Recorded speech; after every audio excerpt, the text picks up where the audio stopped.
hari terakhir. Ya, pendistribusian zakat itu pada hari Id sebelum pelaksanaan sholat Id, Idul Fitri. Adapun Idul Adha dipercepat. Nah, dipercepat dibandingkan dengan Idul Fitri. Kenapa dipercepat? Hikmahnya supaya mereka yang memang ingin berkurban ada kesempatan. Nah, ada kesempatan untuk menyembelih dan memakan daging kurbannya. Nah, itu saja yang membedakan. Nah, kemudian hukum sholat Id. Apa hukumnya kita melaksanakan sholat Id? Sebahagian ulama mengatakan itu wajib. Sebagian ulama mengatakan itu wajib. Sebahagian yang lainnya mengatakan itu wajib kifayah.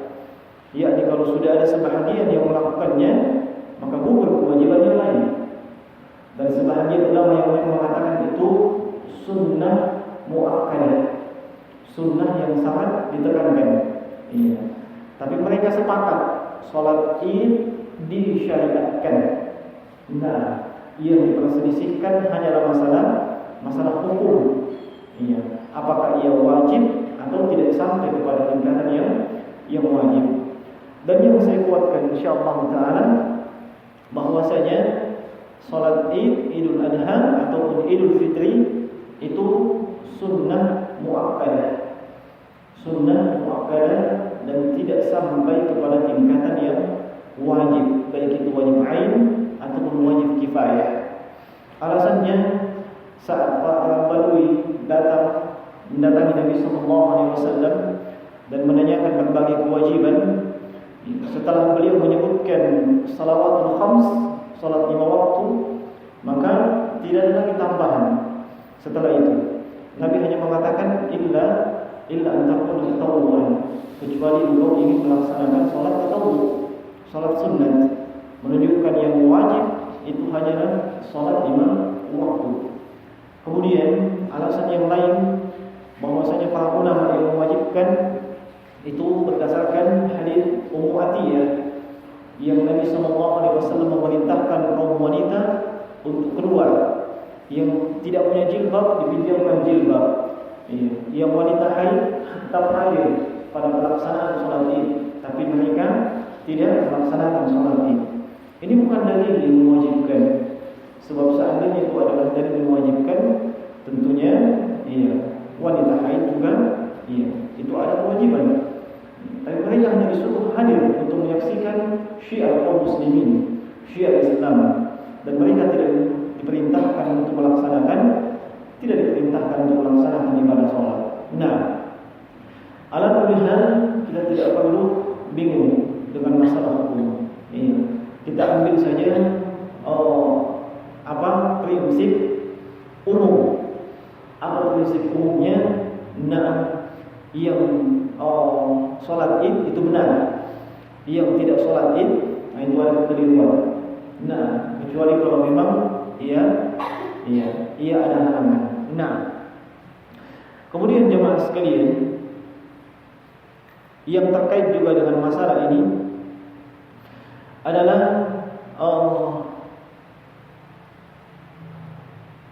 tempat pelaksanaan sholat Id. Tempat pelaksanaan sholat Id. Kebiasaan Rasulullah SAW itu melaksanakan sholat Id, baik itu Idul Fitri maupun Idul Adha, di musholla. Beliau laksanakan di musholla. Tinggal apa itu musholla?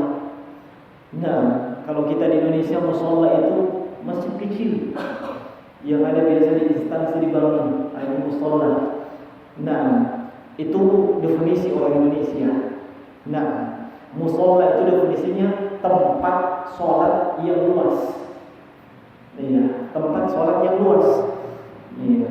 Kalau di sana musholla itu, itu di tanah lapang, di lapangan yang memuat hampir seluruh kaum muslimin. Nah, itu namanya musholla. Kalau kita di sini musholla masih kecil, tidak demikian. Nah, kebiasaan Nabi sallallahu alaihi wasallam melaksanakan salat Id di musholla. Nah, ini sebagaimana hadits Abu Sa'id Al-Khudri radhiyallahu taala anhu yang diriwayatkan oleh Imam Bukhari dan Imam Muslim, beliau menceritakan kana Rasulullah sallallahu alaihi wasallam yakhruju yawmal fitri wal adha ila al-musalla fa awwalu syai'in yabda'u bihi as-shalah. Bahwa kebiasaan Nabi sallallahu alaihi wasallam keluar pada hari Idul Fitri dan hari Idul Adha itu ke musalla, ke tanah lapang. Nah, dan yang pertama kali beliau lakukan adalah melaksanakan sholat, lalu kemudian berkhutbah. Nah, baik. Bagaimana dengan pelaksanaan di masjid? Pelaksanaan di masjid itu dibolehkan manakala lapangan memang tidak memungkinkan untuk ditempati sholat. Seperti misalnya kondisinya hujan, semalam hujan deras dan lapangannya berlumpur, atau pas pelaksanaan sholat id paginya sudah memang hujan deras. Nah, disitulah baru dilaksanakan sholat id kembali ke masjid masing-masing. Nah, dan sunnah yang banyak dilakukan oleh kaum muslimin adalah bagaimana memusatkan sholat id tidak pada banyak titik, tapi hanya pada titik-titik tertentu yang diatur oleh ulil amri, pemerintah. Tujuannya apa? Sholat id itu syiar, simbol Islam, bukan masing-masing mata geng, masing-masing punya hak untuk melaksanakan id di tingkatan kelurahannya. Tidak demikian. Nah, kadang yang jadi masalah adalah masalah yang tidak perlu dipermasalahkan. Nah, yang sampai ke telinga saya biasanya banyak titik-titik pelaksanaan sholat id. Kadang hanya di masjid. Kita akan sebutkan hal-hal yang terkait dengan adab-adab atau sunnah-sunnah pada hari raya.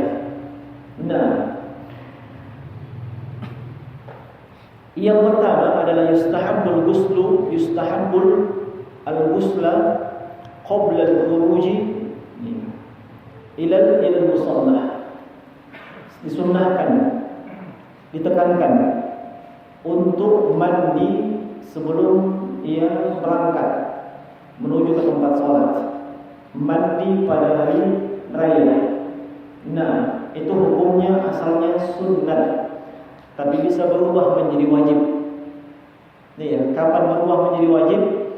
Kalau semalam ia sempat bersama dengan istrinya. Nah, itu jadi wajib. Nah, sebab ia terkait dengan hal yang lainnya. Nah, tapi asalnya hukumnya sunnah. Nah, dan ini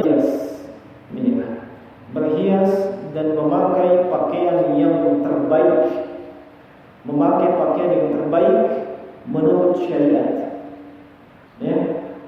Berhias di sini bagi laki-laki tentunya dimaklumi, tidak terlalu ribet.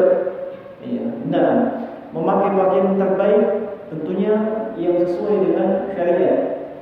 Sebab kadang-kadang pakaian terbaik menurut sebahagian kaum muslimin tapi melanggar syariat. Nah, seperti pakai singlet. Ada singlet mahal sekali harganya, luar biasa mahalnya. Nah, tapi yang menampakkan sebagian aurat. Nah, itu bukan pakaian terbaik. Pakaian yang terbaik adalah pakaian yang menutupi aurat dan itu bersih. Makanya tidak mesti pakaian hari Idul Adha dan Idul Fitri itu mesti baru, tidak mesti. Yang mesti itu adalah pakaiannya bagus, rapi dan tidak ada pelanggaran syariat. Nah, tidak ada pelanggaran syariat dan tidak ada pakaian khusus, tidak ada pakaian khusus, untuk kaum muslimin. Yang ada adalah pakaian yang memang itu umum di tengah-tengah masyarakat, yang mana mereka pakai tatkala hendak berhias. Tatkala mereka hendak berhias. Nah, sehingga momen waktu menghadap dan menghambakan diri kepada Allah, jangan sampai waktu sholat, waktu pelaksanaan ibadah sholat tersebut nampak sebagian aurat kita. Ini sebagaimana yang sering kita saksikan dari anak-anak muda, remaja, mereka biasanya cuma pakai baju kaos. Nah, dengan memakai jeans. Nah, itulah pakaian terbaik mereka. Sebab mungkin itu pakaian yang paling mahal menurut mereka. Tapi tatkala berumur, kelihatan bagian belakang. Nah, kelihatan bagian belakang. Demikian pula ketika sujud, kelihatan auratnya. Nah, demikian pula paling dihindari itu kaos kaos jogger. Innalillahi wa inna ilaihi. Hindari itu. Nah, kenapa? Itu pabrik kata-kata